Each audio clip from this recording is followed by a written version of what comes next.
जय हिंद एवरीवन। हाजिर हूँ मैं आपके सामने अपना page India rocks 2023 positive you and upbringing a life skill platform लेकर के। और आज की लाइफ स्किल है, it is always good to not learn bad events, bad emotions and bad knowledge. For example, नफरत सीखना। मैं बहुत छोटी सी थी, क्लास 1 में 2 में होंगी, तो मुझे किसी ने बताया कि केसरिया रंग हिंदुओं का होता है, तो केसरिया रंग नहीं पहनना चाहिए मुसलमानों को। तभी रामायण आता था टीवी पे, और मुझे कोई इस तरह की बात बोलता है तो मैं पूरा दिन सोचती हूँ कि ये बात बोली क्यों, कहाँ से बोली, क्यों बोली। तो मैंने उनको कुछ जवाब नहीं दिया। पूरा दिन मैंने सोचा, और जब रामायण संडे को आया, मैंने रामायण में केसरिया रंग सीता जी को पहने हुए देखा, वाल्मीकि जी को पहने हुए देखा, और फिर बाद में उनको बिना जवाब दिए हुए मैंने खुद अपनी लाइफ में डिसाइड किया कि रंग किसी मजहब का नहीं होता। रंग की पहचान अल्लाह की तरफ से है। अगर ये रंग सिर्फ हिंदुओं का होता तो अल्लाह ऑरेंज कलर के ट्यूलिप्स सिर्फ हिंदुओं के गार्डन में उगाता, कश्मीर में नहीं उगाता।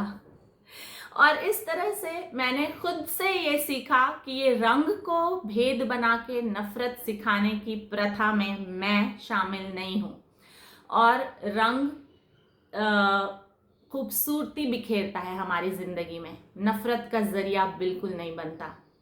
थोड़ी और बड़ी हुई तो मुझे सिखाया गया कि जो सिख लोग होते हैं वो मुसलमानों से बहुत चिढ़ते हैं। उनके जो कृपान होती है जो उनकी, वो इसीलिए होती है कि जब तक अपनी ज़िंदगी में एक मुसलमान को मार ना दें तब तक उनके कृपान धारण करने का मकसद पूरा नहीं होता। सुनी हुई बातों पे यकीन करना मेरा बचपन से नेचर नहीं है। शायद मुझे एडुकेटर ही बनना था इसलिए। फिर मेरे स्कूल में एक बहुत छोटा सा प्यारा सा सिख बच्चा था जो मुझे दीदी दीदी कहता था, और रक्षाबंधन के एक दिन पहले उसने मुझे कहा, दीदी अगर मेरे घर आके आपने राखी नहीं बांधी तो मैं नाश्ता नहीं खाऊंगा। बार बार जहन में ये बात जा रही थी कि अगर इसके घर गई तो ये लोग तो मुझे मार देंगे, क्योंकि जब कान में चली गई है तो वो जाएगी ही दिमाग में, और वहाँ पे प्रोसेसिंग होगी थॉट की। ये बॉडी का सिस्टम होता है। तो फिर भी मैंने बहुत हिम्मत करके अपनी अम्मी को बताया कि एक सिख बच्चा है, मैं मुझसे जूनियर है, मुझे राखी बांधने के लिए बुला रहा है। वैसे तो मैंने सुना है कि जब तक मुसलमानों को मार ना लें उनको शांति नहीं मिलती, लेकिन मैं खुद से जाके देखना चाहती हूँ उनके घर में कि वो लोग मुझे मारते हैं कि नहीं। मेरी अम्मी बहुत डर गई कि इतनी छोटी सी बच्चा है, अकेले जाने को बोल रही है, पता नहीं क्या होगा। लेकिन फिर मैंने अम्मी को बोला, अगर मौत होगी तो ज़रूर मर जाऊंगी, मौत का एक दिन मुअय्यन है। मेरे पापा हमेशा कहा करते थे ये बात को। मैं चली गई उसके घर अकेली। अकेले गई तो घर के एंट्री गेट पे सामने गुरुद्वारा था, जहाँ पे एक बुजुर्ग उसके दादाजी गुरुद्वारे में पाठ कर रहे थे। मैं तब तक रुकी पीछे और वेट किया उनके पाठ का ख़त्म होने का। जब उनका पाठ ख़त्म हो गया तो मैंने उनको नमस्ते किया और कहा, अंकल मुझे उसने नाम मैं भूल गई उस बच्चे का, उसने मुझे बुलाया है राखी बांधने के लिए। तो बोले, तुम ही हो बेटा, सुबह से बैठा है, नाश्ता नहीं कर रहा है कि मेरी दीदी आने वाली है राखी बांधने के लिए। और फिर उसने मुझे मैंने उसको राखी बांधी। मेरे पास पैसे नहीं थे, मैं बच्ची थी, मिठाई मैं नहीं लेकर गई थी, गुलाब जामुन उसकी अम्मी ने ही बढ़ाया खिलाने के लिए। और फिर हम लोगों ने वहाँ पे छोले पूड़ी गुलाब जामुन खाई। खा करके आंटी ने बहुत दुआ दी और मैं वहाँ से चली आई। थोड़ी और बड़ी उम्र में तो मुझे किसी ने सिखाया कि अरबिक अल्लाह की लैंग्वेज है, वो ज़रूर सीखना चाहिए। बाकी भाषा में कुरान सीखा तो अच्छी बात नहीं होती। तो मेरे दिमाग में गया ये फैक्ट और मैं प्रोसेसिंग होने लगी। 5-6 दिन के लिए मैं चुप हो गई, सोचने लगी कि मैं नेचर से बहुत कनेक्टेड हूँ बचपन से। नेचर में जाके बैठी, चिड़िया बोल रही है, तितली उड़ रही है, कुत्ता भौंक रहा है। तो मैंने सोचा कि अल्लाह ने तो इन सबको बनाया है, इनको तो अरबिक नहीं आती, फिर इनकी भाषा अल्लाह कैसे समझ जाता है? मतलब कि ये जो बोला गया है ये गलत है, ये सिर्फ अरबिक भाषा को प्रमोट करने के लिए है। और जैसे जैसे मैं बड़ी हुई और अल्लाह की मेहर कहिए, मैंने सोशियोलॉजी पढ़ी, पॉलिटिकल साइंस पढ़ी और हिस्ट्री पढ़ी, इन तीनों सब्जेक्ट से मुझे बहुत सारी नॉलेज गेन हुई। और मुझे फिर ये समझ में आया कि जब हम कोई मजहब सीखते हैं तो उससे रिलेटेड भाषा भी हम सीखते हैं। ये एक सिस्टम है, लेकिन सिस्टम ये लोगों का बनाया हुआ सिस्टम है, अल्लाह का नहीं। कुरान कहती है कि आदम अलैहिस्सलाम से लेके रसूल अल्लाह तक सब एक फैमिली है, और अगर सब एक फैमिली हैं और हर प्रॉफिट की लैंग्वेज अलग थी तो अल्लाह को सिर्फ अरबिक ही क्यों समझ में आती है, जब कुरान साफ साफ कह रही है कि अल्लाह को सब भाषा समझ में आती है।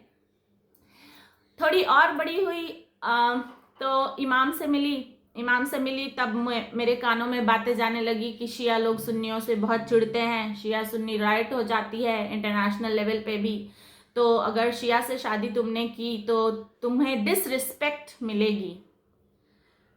और फिर मैं चुप हो गई। मैंने बहुत महीनों तक इसके पीछे मंथन किया और तब मुझे कुरान की एक आयत मिली